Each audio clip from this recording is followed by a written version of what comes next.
একজন কারি সাহেব উনি ওয়াজে নিজেকে কারি বলে দাবি করেন, তা কি জায়েজ হবে? যখন কিছু কিতাব বা হদিসর দ্বারা বোঝা যায়, আর বিশেষ করে আব্দুল্লাহ বিন মুবারক রহমতুল্লাহ আলী মাত্র দ্বারা বোঝা যায়।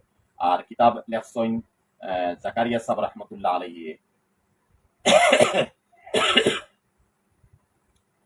উম্মুল আমরাজ এক কিতাবর নাম জাকারিয়া সাহেব লেখসইন অন কারি সাবহর মাতাই বড় দালিলিক ভিত্তিক কিছু মাথা বলাইছেন, যেটা শোনার পরে আজীব লাগে। এর মধ্যে এখন ইয়াতা হলো যে অহংকার কারি সাবহর বেশি থাকে, ও কথার কারণে আল্লাহর কালাম তারা সহিভাবে পড়তে পারো।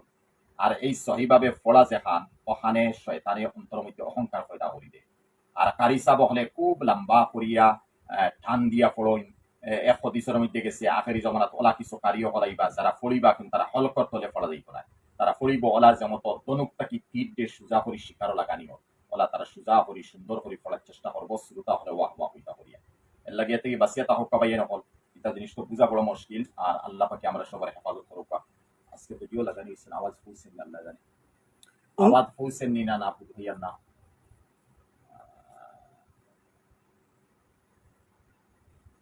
আচ্ছা, একবার প্রশ্ন আইছে, কত মাছ পাইলে খাওয়া যায় জীবনে, ফতুয়া কোনো জিনিস লইবা না, এগুলো মালে লুকতা খাওয়া যায়। মালে লুকতাও ইয়াটা হলো কোনো মাইসর কোনো সামান পড়ি গেছে, এই মতো সামান আমি উঠাইতাম না, বতর কুবো আওলা ফতোয়ায় স্বামী দিয়েছে ও জায়গার তাকতো তাকুক। হ্যাঁ, ও সামান যেগু ফসি দিব গলি দিব, আম আছে, লেসু আছে, কলা আছে, আপেল আছে, আঙ্গুর আছে, তাইলে এই সামান উঠাই লও। তুমি যদি মহতাজ হয়ে যাও, গরিব তুমি খাইতে পারবে।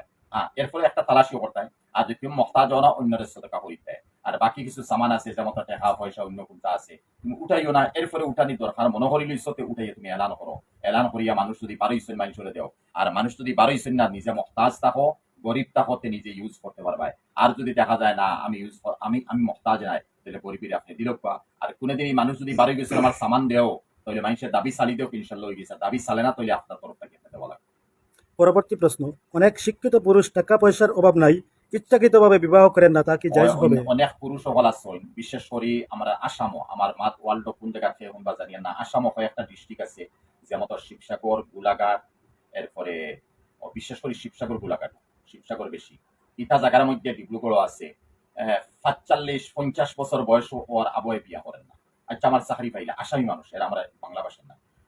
মহিলা হলো 35-40 বছর বয়সেও বিয়া করেন না। আফসুস লাগে কি কারণে, নবীজির আদেশ, নবীজির এক সুন্নত, ইহাতকে কিছু মাসলার কিতাব বলে খেরোর উপরে বিয়া করা ফরজ, খেরোর উপরে ওয়াজিব, খেরোর উপরে সুন্নত, আর খেরোর লাগে বিয়া করা হারাম, আর খেরোর লাগে বিয়া করা মকরু। আহ্বায় তো দেখা লাগবো, দেখি আমরা নিজে আগবাড়া লাগবো। আল্লাহ দৌলত দিচ্ছেন, তুমি যদি দৌলত আরো লাগে বিয়া করবো, বিয়া করতে পারো, ঠিক আছে। লাস্ট জমানাত আওলাদ হইবে, আওলাদ আবো জোয়ান হইয়া ফোড়া ফড়িয়া মানুষ বলতে পারছেন না, তুমি খবরের গাড়াত যাইবাই গিয়া না তো 3 মুড়িলে হইয়া বুঝ দিবে। এটা জিনিস ঠিক নাই। আর বর্তমান জমানা বড় খারাপ। এই খারাপ জমানার মধ্যে হও নবীজির হদিস ওখান ফিট করুক, ছেলে মেয়ে বিয়ার উপযুক্ত হয়েছেন, লগালগ বিয়ার লাগি পাত্র